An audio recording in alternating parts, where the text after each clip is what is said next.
So I am with someone who is full of contradictions. Someone I recently met, and one thing which describes him for me is that he's absolutely authentic. Full of contradictions, full of energy, full of wit. On one hand, he's devastatingly logical. On another hand, he deepens the mystery of the whole world. He does not dissect it, but he makes it very approachable for you. He's someone who is very unconventional, mystic. He's someone who does not scare you with, the gargantuan or the majestic. He's something which you can touch, feel. He's here with you. He talks the language of today. He talks the language of science. He talks the language of logic. And that's what makes him absolutely special. And I'm privileged to have him here with us and would love to spend some time.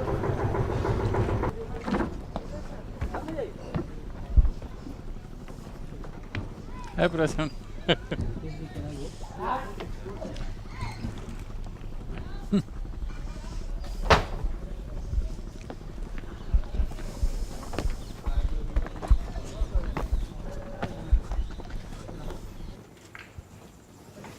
Please sit down.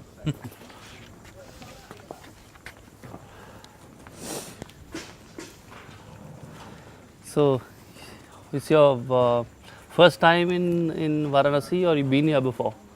I've been here before, but more in the passing, just for a day. I was here.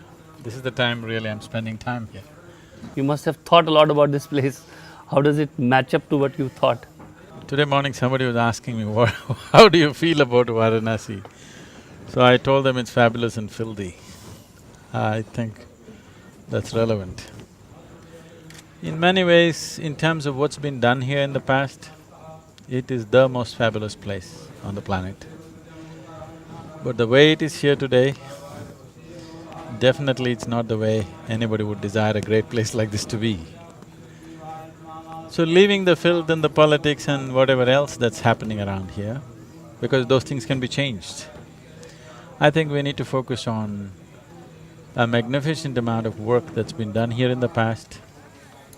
Not just me, I'm sure so many people in the past, many travelers from various parts of the world who have come here, in their own words they have said it. People like Mark Twain, Max Muller, some of the Chinese travelers in the last millennium, they have said things that has not been said about any other place.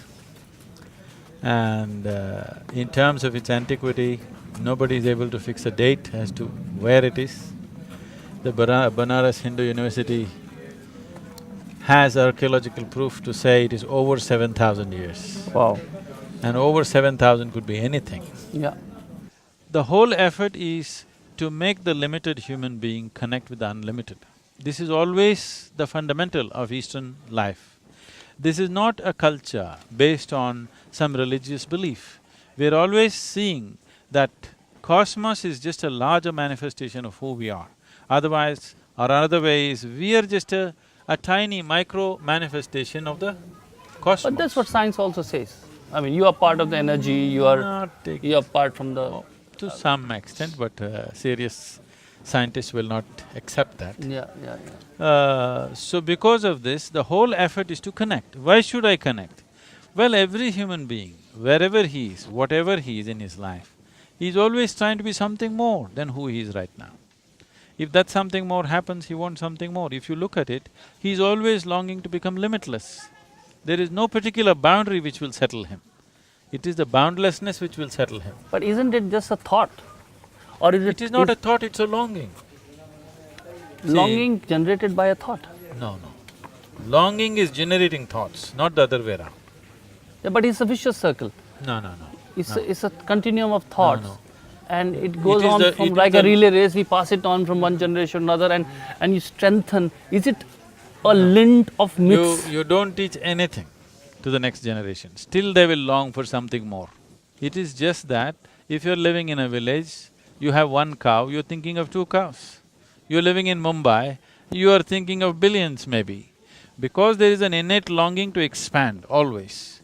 Expansion, different people may find it in different currencies, depending upon what they're exposed to. That is thought. Yes. Someone who lives what here… you long for is a thought, Yes. but your longing is not a thought. Even if there is no thought, there is a longing. Yeah, but what you long for, and especially in the case of spiritualism, when you say I want to connect to the larger source, wouldn't it be very basic? It was not learned, it was not taught, it was not imbibed by me. I would not long for a superior sort of… You wouldn't be able to articulate. You wouldn't be able to articulate, but you are going towards the infinite in installments. It's a hopeless way to do it, that's all. It is the culture which cultures you to make you understand, don't waste your whole life going by installments towards infinite, it's not going to work. It'll become an endless run. If you want to say infinite, you start from 1, 2, 3, 4, you will only become endless counting, you'll not make it. Your longing is fine, but the method that is being employed is hopeless. So, in this culture, from the moment you are born, they said there is no need to go in installments, you seek the ultimate straight away. The only reason why it's not possible is because you're thinking physical. Physically, you're trying to become limitless, which is an impossible thing, because the nature of physicality is a defined boundary. Without a defined boundary, there is no physical in the existence, isn't it? Yeah. So, with this a defined boundary, you're trying to seek a place which is boundless. It is not going to work. See, there is something within every human being that he does not like boundaries. Suppose I imprison you in 5x5 cubicle, you will feel horribly imprisoned. If I liberate you tomorrow and release you into a 10x10 cubicle, you'll feel great for a day. But is it so? Because I've seen stories of people who were born inside a cage. And isn't it that if you do not know the other reality at all, then this reality is your reality. And the desire for freeing yourself is not there at all because you do not know the meaning of freedom. So, the desire is not If I yourself. imprison a child right from the one Yes. day the child is born, and he's suspended reality, he does not have a any… little larger cage, Do you think so? definitely. Does a parrot want a larger cage, yeah? Definitely. You do one thing, you put a parrot for 1 year in a small cage, release him into a larger cage, see how happy he will see. He will fly all over the place and he's very happy. Is it my understanding of freedom which makes me feel that he's happy, or is it the parrot which is actually happy? The parrot would be most happy if it can fly free. That is unquestionable. But if the parrot was born inside If the the cage… parrot does not know what it means to fly across in the sky, Yeah, then what would happen? it is always looking out of the cage because it wants the cage to expand a little bit. That you cannot deny. You try, experiment and see. Yeah, I completely understand when it's known to you what it is to be free. What you're trying to say is, this longing for freedom or expansion is a conditioned response. Yeah. If you are conditioned otherwise, you will not. Yeah. Not true. You may not think that big. That's why I'm saying people are going in installments. Yeah, it's a good one. See, wherever your parents were, you're taught to expand little more. You're not suddenly thinking of becoming the emperor of the universe, okay? You're thinking of how to be a successful businessman in Mumbai. But if that happens, you would like to be a most successful businessman in the country. If that happens, you would like the world, isn't it? If that happens, if there is a possibility to become the top businessman in the galaxy, would you try? Yeah. So that longing to expand is always there. How much you think beyond is dependent upon how you're conditioned.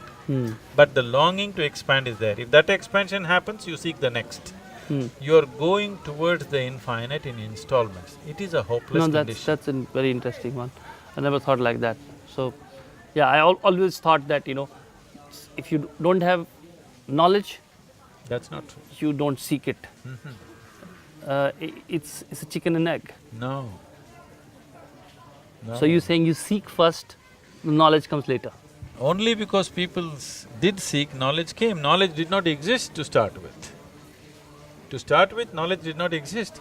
Only it's human seeking which brought all the knowledge and science and technology and everything, isn't it? It started from somewhere for sure. First, from seeking, Yes. from human longing to expand. So here, they created a yantra, a machine, through which everybody can benefit. If you just be in this space, it'll naturally orient you towards ultimate liberation.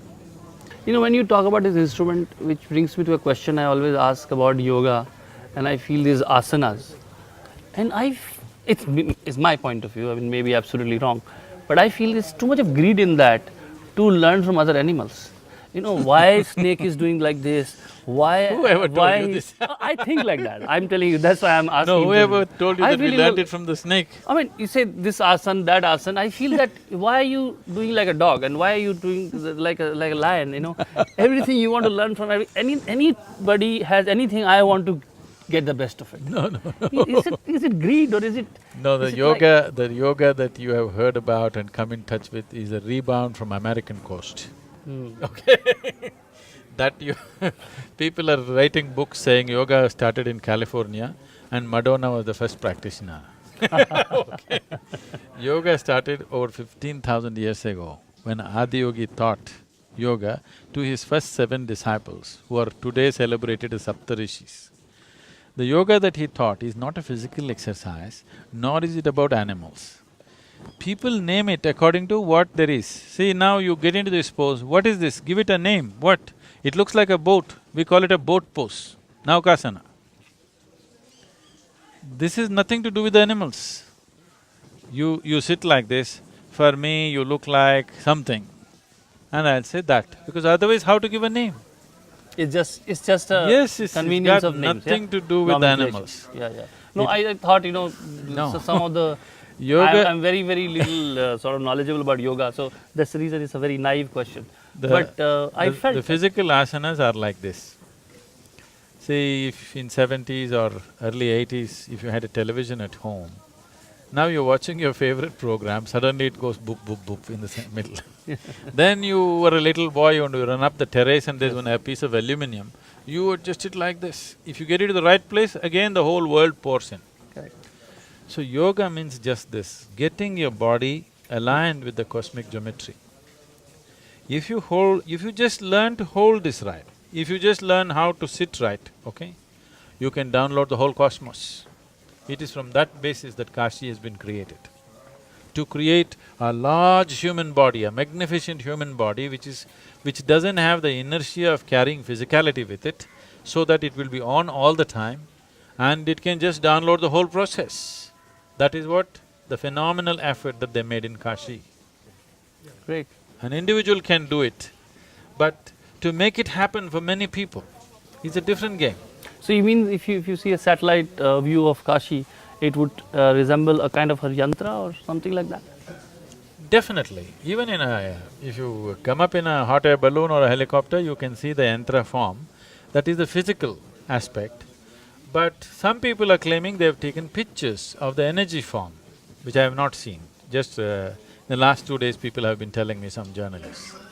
That's exactly how I was introducing you, that you do not mystify it beyond a point, and that's what I like about you, especially because I feel in the world of religion and even the spirituality, you can, because there's so many layers. No, the work of a guru is to make the mystical available Exactly. to the existing human being.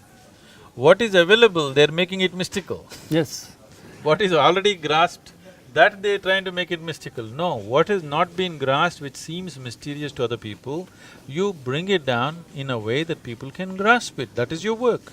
Not to take away what they have, that is political job. But how do you draw a line between being, where you said scientific, yantra, and being superstitious? Where does one draw a line? See, most of the superstitions that exist in the country today, or a science is being transmitted in a dialectical form. So when few generations dropped the science because of external invasions, disturbances in the society, when they could not transmit the science, only the stories went by. Without the science, when the stories go by, they will get exaggerated to a point of ridiculousness. Simple things. In Karnataka, there is a belief that if you invite a guest to house, you must keep a pounding stick. If you invite somebody for a lunch, you must place a pounding stick. So as soon as a guest comes, they keep a pounding stick as if they want to beat him. So where does it come from? If you trace and go, particularly if you invite them for a non-vegetarian meal, you must have a pounding stick. It goes back and says, they said, if you invite your guest for a non-vegetarian meal, when there were no dentists and no dental cleaning and all this stuff, non-vegetarian food is something that sticks in people's teeth, so you must always keep a toothpick. There were no ready-made Chinese-made toothpicks, so you had to get to, go to some fresh plant and pluck one this thing. You said always you keep a stick. That stick became bigger and became a pounding stick. Amazing. They want us to go to the… Yeah, fantastic. If a tiger is born, it is not thinking how to become a good tiger. Just eat well, it will become a good tiger. That's not the case with a human being. Because what is a good human being, still we have not defined. Okay? What is a good tiger we know, what is a good dog we know, but we do not know what is a good human being yet. Or is it that it's a vicious circle and which is unnecessarily complicated, because end of the day, a bliss a tiger can experience, a human being cannot experience, or we are cursed forever? Tiger, no. This is a possibility, this is not a curse. Possibilities are experienced as curse when people look at it fearfully. See, when you look at a possibility from the instinct of self-preservation, you will always see it as a problem. You're looking at it because you want to strengthen your fortress, but at the same time you're looking at a possibility of going beyond, which was always seen as a problem. All possibilities are experienced as problems by those people who are living with strong sense of self-preservation. You're extending that self-preservation to psychological preservation, emotional preservation. These are not to be preserved, these are to be liberated. So you're saying that self-preservation is fine as far as it's confined to the body, Yes. not to the thought and the mind. No. Your thought, suppose I destroy all your thought today, what's your problem? You will run out tomorrow? No, but it will destroy your identity. That is all we are trying to destroy. Your identity is a self-created nonsense. Yeah. So when it's created by you, you must be willing to put it down. What is creator's creation, this body, you can't recreate it, so you don't damage that. So what This do you… needs to be preserved. But what do you say to that, I think, therefore I am? And what do you have to say for that then? You tell me. Because you are, you may think, isn't it? Only because you are, you may think, not because you think you are. So somebody is so engrossed in his own thought, you're so full of yourself, you think your thought is the basis of creation. No, your thought is just a small aspect of creation. It has its relevance, it has its beauty, but it's a very limited aspect. Your thought will fit into your life, but your life will never ever fit into your thought. Yeah. The thought should be yours, you should not become that of the thought. Thought is an instrument that you should learn to use. You should not become a product of thought. Thought should be a product of you. Yes, right now the thought is using you. Yeah. What your thought says is only coming from the information that it already has, isn't it? Yeah. The existing data Exactly. is generating these thoughts. That is not a vision, that is not some kind of an insight into something. That's conditioning. No, but it's useful. Because thought is the only way you can use the information that you already gathered. Nothing wrong with it, it's a great tool. But a tool should be used by you, you should not be used by the tool. I get it. Please. On one hand, we say that, this is just change of clothes. But why do people glorify, when they come to Kashi, the death so much? Why do we need so much of ritual around? So one is this question which comes to mind. Second thing is, what is this moksha? What is this mukti? That why isn't it against life, rebirth, everything? Isn't it that we are glorifying death far too much, and ultimate death in Kashi, which is mukti, it means we are against life? We think that being reborn is a curse? These are the questions which I wanted to ask you since… Did you enjoy your school, Yes, I your did. schooling? You Yes. enjoyed it? Yes. But were you very eager to go to college? So when you passed out of your Yes, I think so. 10th or 12th standard, Yeah. suppose we admitted you again to kindergarten Yeah. because you enjoyed it so much, would you like it? Or would you like to go to college? I simply did not think that time. It's just that natural thing that you go into next. It's to go to the next stage, isn't it? So if you've seen enough of this life, you want to go to the next stage, you don't want to do the same thing again. What's wrong with that? Yeah, but what one says when one says about moksha, what I have heard, maybe it's a half-baked knowledge, but the fact is that you will not be reborn again. Yes. You will. It's so being. Why is See, such you an don't want effort? to go back to kindergarten again, what's wrong with that? No, but you're saying that you don't want to go there, go anywhere after that. No, that's not You it. don't want to be born in any form. Yes. Yeah. You don't want to go back to school once again. So every form is a school, you're saying. It's one stage of life. But then why do we say that being No. born as an ant and being born as a human being are two different things? Because of the possibility, not because we think we are superior. Nobody in this part of the world has ever told you that you are made in God's own image or anything like this. That is the reason why we have all kinds of gods and goddesses. In Kashi, they manufactured 33 million gods and goddesses. In the form of an elephant, in the form of a snake, in the form of a cow, in the form of a dog, every kind. Just to make you understand, every life has its place. And there is no life happening here without the hand of Creator being actively involved in it. If you watch an ant closely enough, it's a magnificent piece of engineering and mechanics and creation. So, it cannot be happening without the hand of the Creator in it. That is the reason why in this culture, we told you, if you look at a tree, you bow down, you look at a rock, you bow down, you look at a cow, you bow down, you look at God, you do the same thing, you look at a man, woman or child, you do the same thing. Because you recognize the hand of the divine is in everything that is there. Every atom cannot function without the source of creation throbbing in it. For yourself, did you create this body from outside, did you borrow it from outside, or did it happen from within? You gave it food from outside. But making a banana into a human being happened from within, isn't it? Yeah. So there is an intelligence and a competence which is the very source of creation within this. Otherwise you cannot transform a chapati into a human being. It is happening all the time. So now, to acknowledge that, first thing. So that is the reason all kinds of gods, everything is divine in this country. Here the saying is, Shiva himself said, Kashi ka Kankar Shiv Shankar. Every stone in Kashi is Shiva. Yeah. So you don't bow down to one thing and not bow down to another thing. Everything you bow down because everything has an element of the source of creation. The possibility of human being is that you can realize that. Yeah, but the fact that Kashi is so significant, what is the significance of this city? These rituals are not glorification of death. This is not a celebration. This is a scientific process. Being in Mumbai city, you might not know this. If you ask the people in the villages or if you run an undertaker's business, you would know this. A dead body up to 11 to 12 days continues to grow its nails and hair and things like that. Do you know this? Yeah. It's a fact of life. I've heard this, Yes.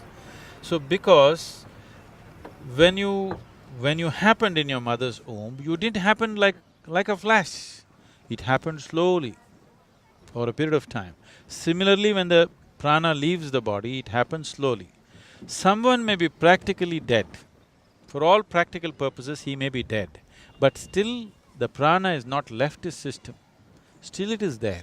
There are many ways to use this also.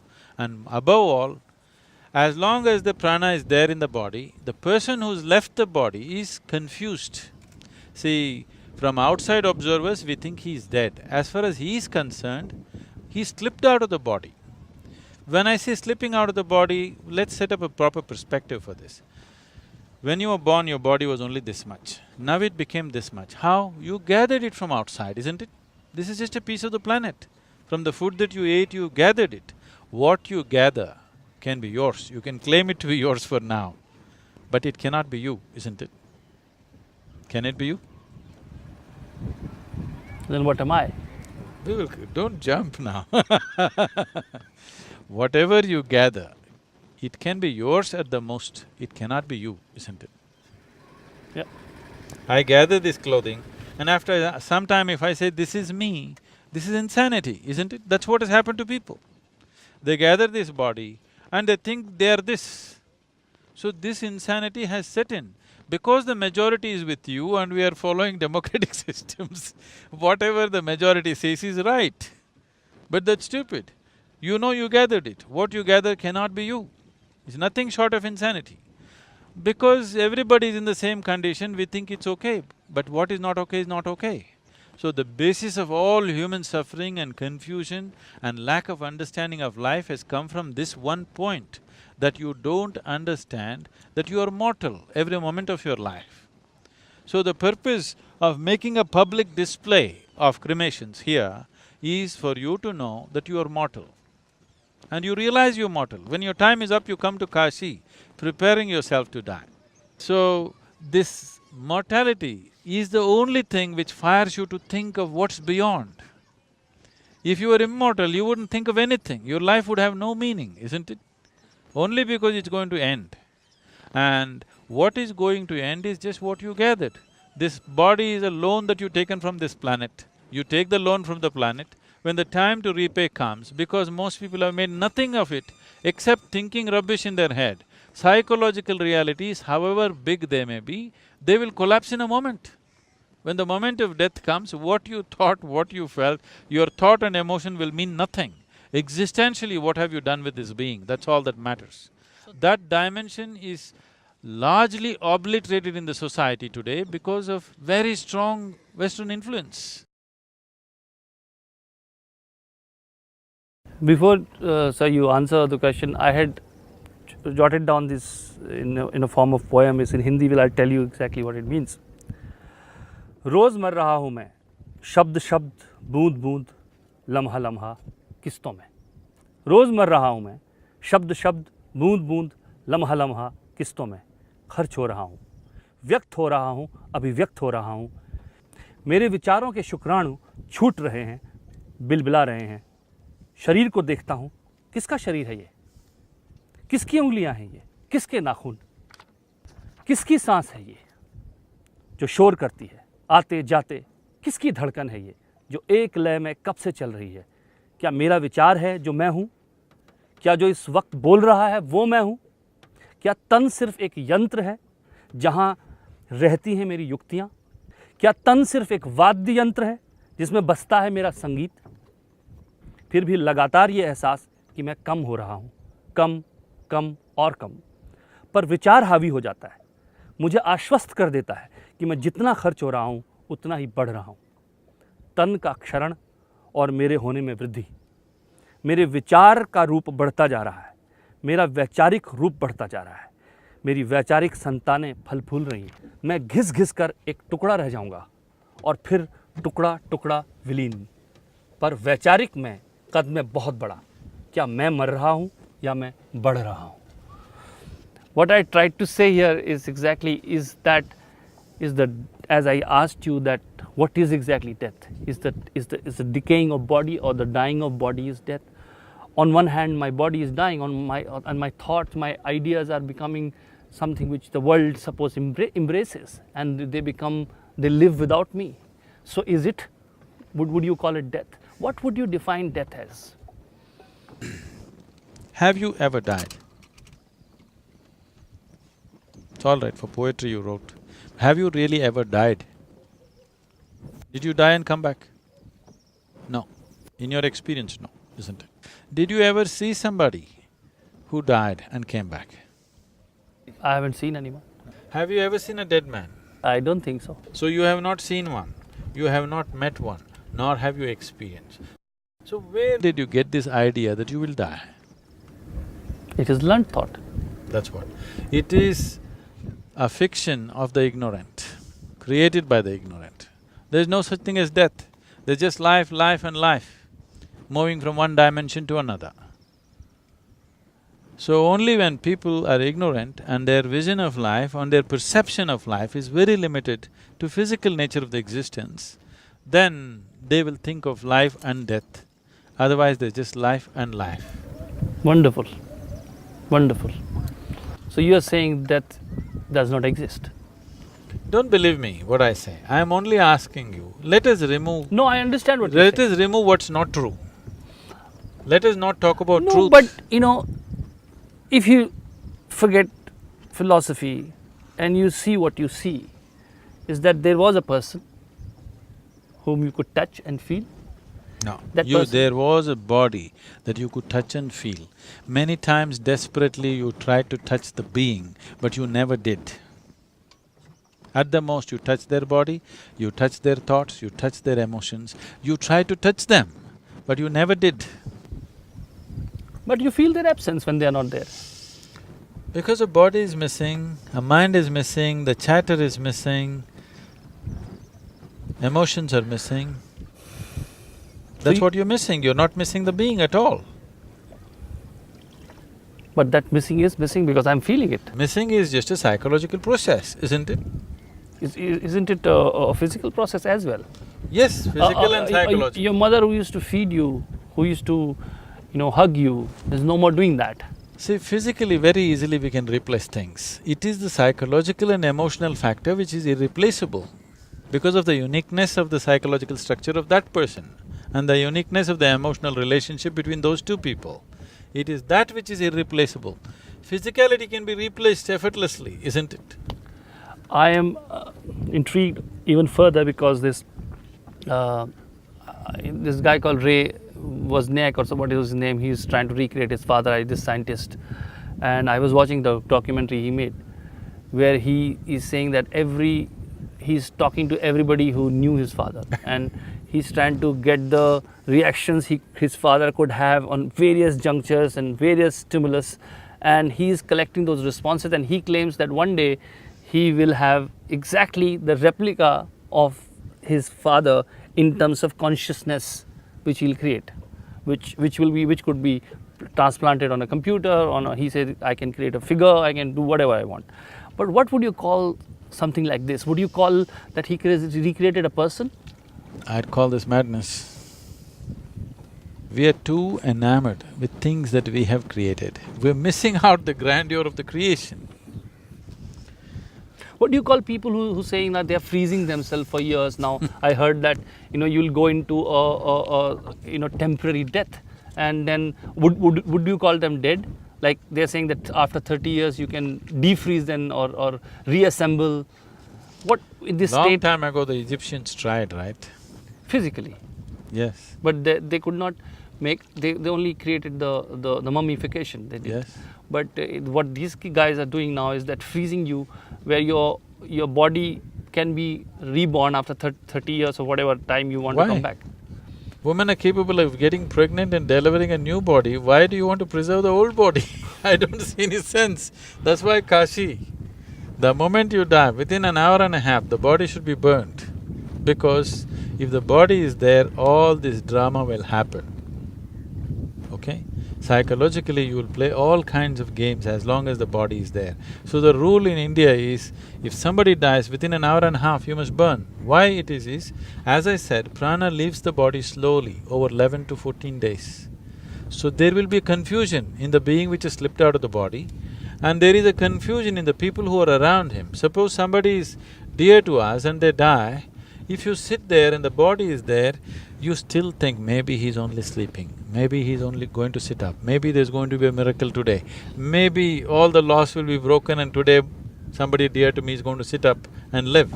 These things invariably happen in the mind, okay? So the moment you burn the body, you will see people go to the cremation ground and they come down.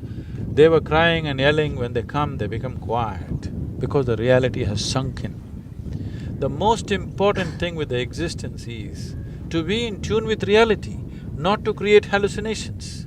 Now you got gadgets to assist you hallucinations. Whether it's convenient for you or not, somebody is dead means they're dead, it's final, okay? Now, that brings me to another thing when people find, for example, what happens in Banaras, things like aghoris. Some people, foreigners, and they talk to me, they also find that insanity. They think, what is this? I mean, like, people are going and doing bizarre things, eating dead bodies, or experimenting with various other things. What is it? Also is something which I think for everyone it'll be good if you explain that. They have not probably visited the scientific laboratories, biological laboratories, where they're doing absolutely bizarre things with various creatures. Yes or no? Yeah. All that is done with the intention of well-being. How much well-being comes out of it? We don't know, isn't it? Once in a way something comes out, rest of the time we are only doing bizarre things in the laboratories, aren't we? Even in a high school, if you study biology, you're cutting open frogs and looking into this and that. Yeah. It's quite bizarre. Yep. Isn't it quite bizarre? Yes, it is. It's quite bizarre, but all of us have done it and continuing to do it as if that's the only way to learn. So, what they are doing is, as I said, there is still prana in the body that is dead. So they are sitting there. If you go there to Manikarnik and Harishchandra Ghat, Aghoris will be sitting there watching. Everybody who will come, they inquire, how old is this person, how did he die? That's why some of them who don't want that to be known, they're covering with plastic sheets, where people cannot see. How old is the person? They won't say, how old was the person? But the Aghoris want to know. If it's a young person, somebody who was vibrant life and for some reason he died, they want that kind. When that happens, they want to do work there. They want to make use of the energy that's released. Once the body begins to burn, this prana has to exit immediately. When that exits, they want to make use of that life energy to do something with themselves. Now, people won't give it to them because they don't want their dear ones to be used like this. So what these people will do, if it is there, they'll grab the body and run. So right now, don't you go to Africa and catch thousands of monkeys and bring it to your laboratory to cut them and to do all kinds of experiments. All the monkeys are thinking, what's wrong with these people? Why are they doing these bizarre things to us? Yeah, but they are alive and you can see that you're injecting chemicals in them and you see the reaction and then you decide. That's but what here I'm saying. the body is dead. That's what I'm saying. If the nails are growing, if the hair is growing, some life still exists, right? That part of the life they want to use.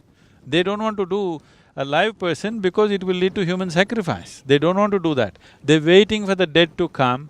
What energy is released from the dead body, from cremation, they want to use that. If you do not know the science of that, you cannot just think it's all bizarre. Yes, it's an extreme way of doing things. It is not for everybody. It is something that should be done without coming into the notice of a society. But unfortunately, everywhere there is population today. There was a time they would be here, there would hardly be anybody, they would do what they want to do for their growth and well-being. No, let me be a little cynical here. What is the contribution of an Aghori to the society, to a humankind? What have they done for us? I mean, if you talk about science, I can say, yes, those monkeys which have been used, ultimately you've got some medicines, you've got some certain things which you can fight the diseases and stuff like that. But what has an Aghori given to the world, which they should be proud of, and we should give them a sanction to do things which a human being does not find palatable? What is beneficial to your society and what is not, at different times in history, different things people think is beneficial. For example, in Tamil Nadu, in ancient Tamil history, the greatest title that a man can receive is Ayira Ane Konnavan. That means one who slain 1,000 elephants, he is the real man. Well, Veerappin is almost halfway there. Why do you treat him as a criminal? Why don't you provide him with another 500? He claims he's killed some 500 and odd elephants. If you provide him another 400 and odd, he will be the greatest man in Tamil Nadu, why don't you give him? Out of time, isn't it?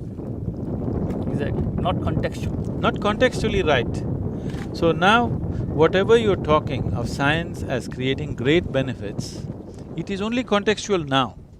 Already it's beginning to happen, all the environmentalists are trying to block every scientific thing because people are beginning to understand in the name of development, we're completely destroying the very source of our well-being.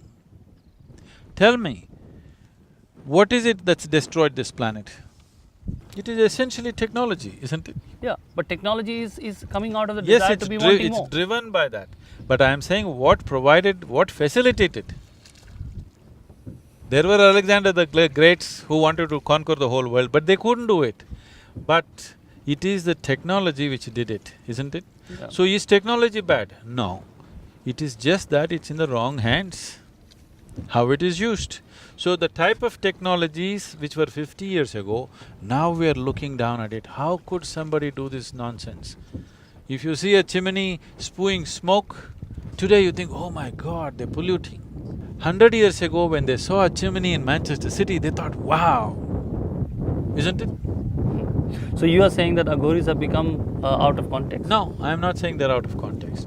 They have no context to the society. Their context is their ultimate well-being. They are only looking at the ultimate nature. How the society is today, they know and we know that what is true today will be looked down upon tomorrow, what is great today will be thought as the most horrible thing day after tomorrow. This will anyway happen in the social structure.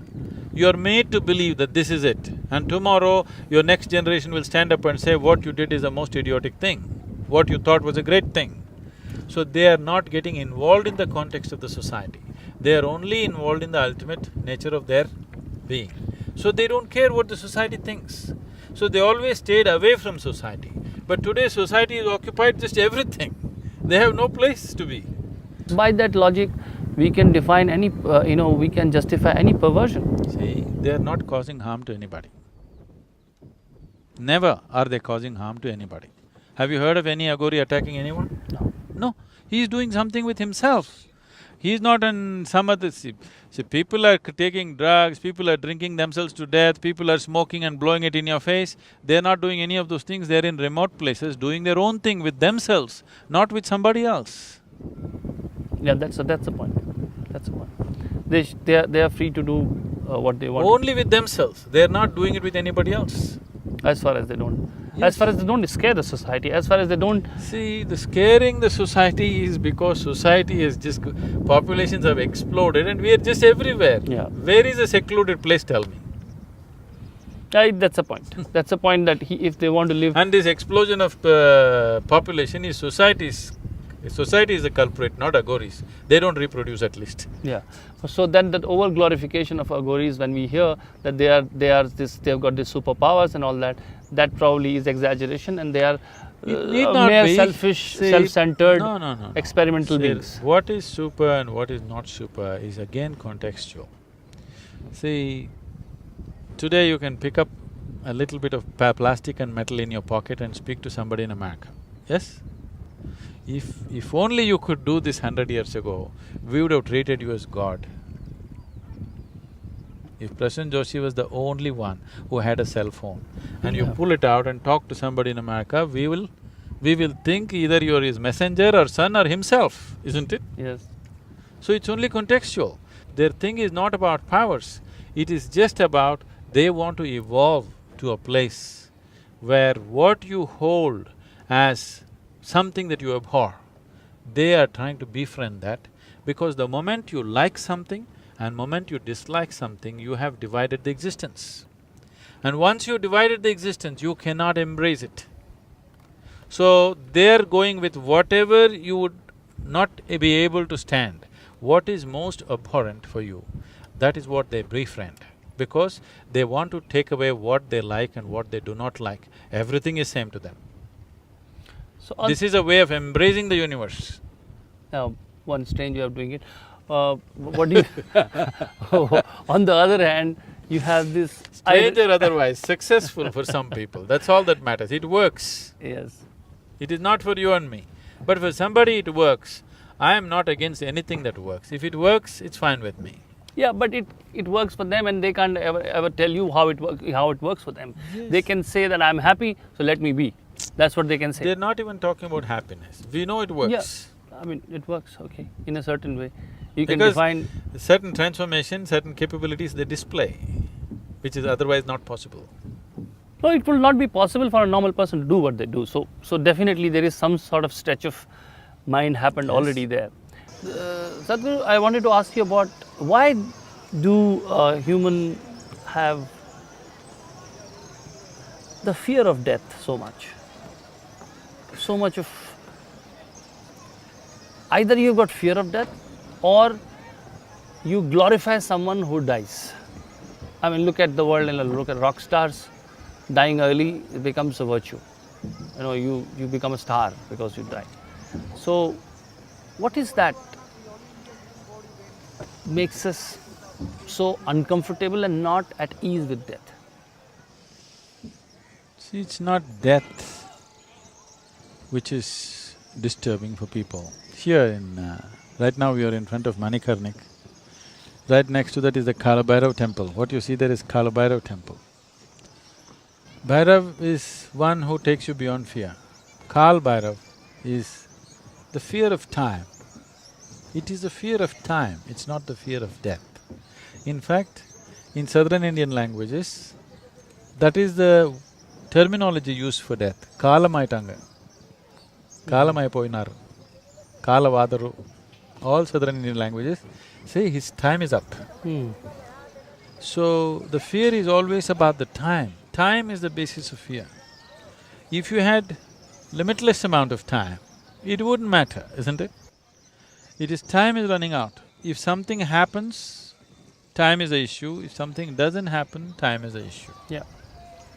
So death essentially means your time is up. So it is a limited amount of time which you're referring to as life. And you know, if you do not do certain things within that span, you will be unfulfilled in so many ways. So people who live a very full-fledged life, you will see when the time to leave comes, they will live much more gracefully than people who have not lived a total life. If their experience is big, they lived very joyfully with a huge sense of ecstasy about life, such people will die with ease. Actually, those are the people who should not be eager to go, isn't it? People who have a bad life should be wanting to go, but that's not the truth. So the discomfort and the fear is nothing but the fact that the time is Yes, not there. that is why Kal Bhairav. If you are free from the fear of time, you are free from fear itself, absolutely. Kal is also seen as black because you don't see what is next. It's completely dark. Time hides what is tomorrow, isn't it? But it's not in your hand when you're going to be born and when you're dying. Why not? It's not. Akala mrityu. What is akala mrityu?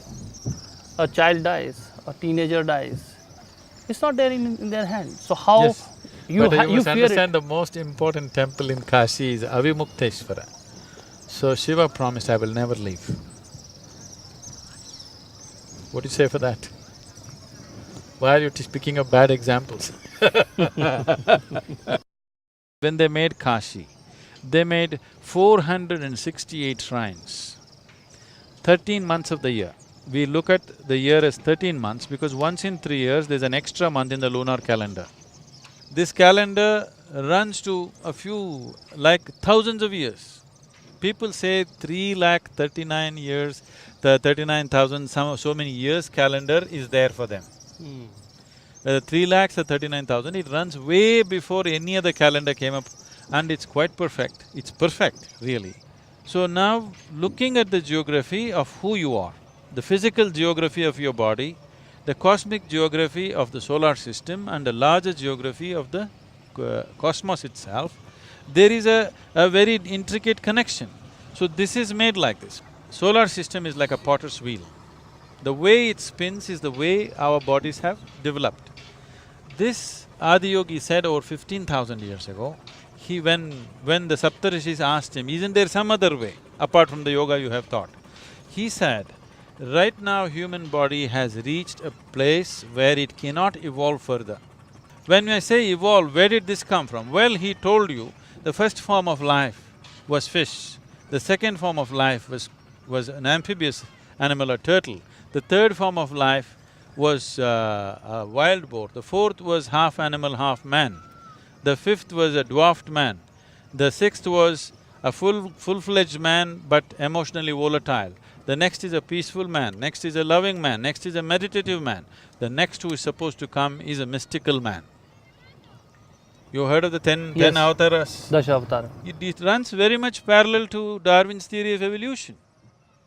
And Darwin's theory is only 100 years old, 150 years old. Its 200th anniversary of Darwin's birth was only last year.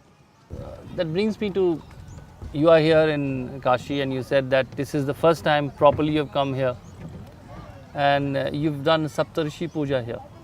What is that? I was wanting to know that. See, I'm not generally a temple-going person, okay? In my whole life, I've never prayed. This is the fact. Never, ever. I've never prayed. I never felt the need and I've never prayed. So, for me, see, you need to understand this, the ancient temples of India were never places of prayer. Nobody led a prayer, even today nobody leads a prayer, okay? These are built to a certain scientific geometry. If the geometry is right, this is called as Agama Shastra, the 5 basic conditions are fulfilled. The size and shape of the deity, the mantra that is used, the size and shape of the Garbhagriha, the size and shape of the perimeter which is known as the Parikrama, and it may go further depending upon how much they're able to do. If all these things are right, and if the right things are done, it will generate such a huge wave of energy. So this is a place where people are supposed to go, make use of it and come. Maybe in northern India these instructions have completely gone out of vogue. But in South India, in Tamil Nadu if you come, even today, the basic instruction is not to go and pray in the temple, but you must go and sit there. You must sit there and come. So people make a ritual of it now, they just touch their bottom to the floor and go. That's not it. You must sit there because it's like a public battery charging place. And also the tradition says, if you're on the spiritual path, you need not go to the temple. Because you have your own self-charging, you don't have to go to the public charging. So they were always created as energy centers. Only when I noticed there is something like that, I'm interested in the temple. If it is just built for devotion and stuff, you can be devout anywhere. I can fall in love with the tree or the cloud in the sky, I have no issues. I don't need a form to do that. So, if they're powerful energy centers we want to see, Kashi we know is one of the most sophisticated energy space that's been created on the planet ever, okay? My own work is just that, I'm creating various forms which are like exuding energy in such a phenomenal way. So we wanted to see, we came. Unfortunately, lot of things have been demolished, but yesterday was a phenomenon. In Saptarishi Puja, I went there. See, these people who themselves, those who are doing it, they do not know how it happens. But they're sticking to the procedure that's been taught to them and making it happen. See, the guy who's driving this boat does not know how to build an engine, he's just learned to use it and it works. So they just learned to use it and they did it in such a way. Stacks and stacks of energy they built. This may not be tangible for other people, for me it's a living reality. And people will just burst into tears, they don't know what it is. But that again brings me to It's your not reality. an emotional thing. No? See, I don't sit there with emotion. It is something you can see with your eyes. That's why what I feel, you require so much of prior knowledge and prior conditioning to be able to feel that energy. If I plant Conditioning will not let you feel it, you'll imagine things. If you want to feel it, you have to enhance your perception, because only what you perceive is reality, rest is just imagination. So you're saying that the energy is such that if I put someone there from some Africa and make him sit with you, Definitely. he will not feel strange, he'll feel energized. Definitely. Okay. Any part of the world I go, people will sit with me and they'll burst. It doesn't need any conditioning, it doesn't need any hypnosis to make them believe this or that. All beliefs, if they're taken off and you learn to keep your system open, only then you can feel life. Because the whole system of yoga is about enhancing your perception.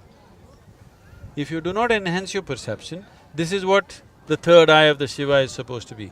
When your perception is fully enhanced, we say you have a third eye, because these two eyes can see only that which is physical. Third eye means to be able to see the subtler dimension of life. See, right now, science is dealing with so many things that you cannot see, isn't it? Yeah, but science is dealing with so many things which you can. That is fine. Yeah. So science is dealing with And so most of many the times things. you're dealing with things which you can. You say you can fly in an aeroplane, you can really fly. On the other hand, I feel someone who does, what you call it, levitation. Yeah, that's I mean, all. that is what given yoga See, a bad name, that is actually, that is according the to whole me. problem. There are a lot of spiritual entrepreneurs who are destroying the whole possibility of what it is. Absolutely. I agree with you. That is a great problem. See, that is the reason. Because the culture has fallen in many ways. This has happened because of invasions, because of subjugation and lack of, economically being down, poverty for long And periods people are of time. throwing baby with the bath water. And people are… Yes. Yeah, that's what is happening. That's And exactly what's happening. because, when you look at that levitation and look at the video, it's ridiculous, People are jumping up and down and they're feeling they're flying. They just So… have to take frogs as pets Yes, so that's the reason. and learn something. but what you're saying is that this is such a high energy center, and the Saptarishi Puja you did here was a way I of did not do, experiencing that I was energy. just a witness to it. You witnessed it. I was just a witness to it. As the Saptarishi should have done, 7 people sat down there and they did this, and it was a phenomenon. I have never seen anything so energetic in any temple. I've been to quite a few. Wherever I feel it's an energy center, I go. This is a phenomenal science. You must come and sit in the Dhyanalinga temple. No ritual, no mantra, no puja, no nothing. It's always in total silence. Just come and sit there and see. Because it's essentially created for meditativeness. People who have no idea what's meditation, people who have no instruction, without an instruction, you can make people meditative. They come and sit there, they think they're going to sit there for 5 minutes. They won't know, they'll sit for an hour, 2 hours, simply because they become meditative. So these are technologies, these are not belief systems. Great. Technology's gone bad. My last question to you is, when somebody comes to Kashi, what is a must one should experience here? The must is, first of all, to come prepared a little bit. I would say, if you're traveling to Kashi, at least for 3 months, get initiated to some simple meditative process. Meditate for some time, make yourself little more sensitive and come. Leave all your beliefs at home and come. Don't believe anything. And you must have an immunity for filth. For If you sure. want to experience the fantastic, you must be able to overlook the filth. But at the same time, see, the contradiction of sublime and profane will always be there in this I city. wouldn't call this sublime and profane. The filth is quite profound too. Yes. It's not profane, it's quite strong. I'm saying you should have an ability to look beyond the filth to touch the fantastic. The fantastic is also here, the filth is also here. We are striving to remove the filth. I'm talking to various people, district administration, the temple authorities, the administration at Lucknow, and some of the Do you organizations. think something will happen? We are writing to the Heritage Foundation. If something moves in with money, it will happen. People have to move in with money. If you just talk, it's not going to happen. We are talking to some waste management companies to come and explore if they can do something here. So, hope in the next 3 to 6 months, we will reduce the filth so that it'll be more easier to experience the fantastic. So let's hope when we come here next time, we'll have cleaner river and we will be able to dip into the river. River is a much bigger job. I'm only thinking of the streets right now. Thank you, sir. It was really a pleasure.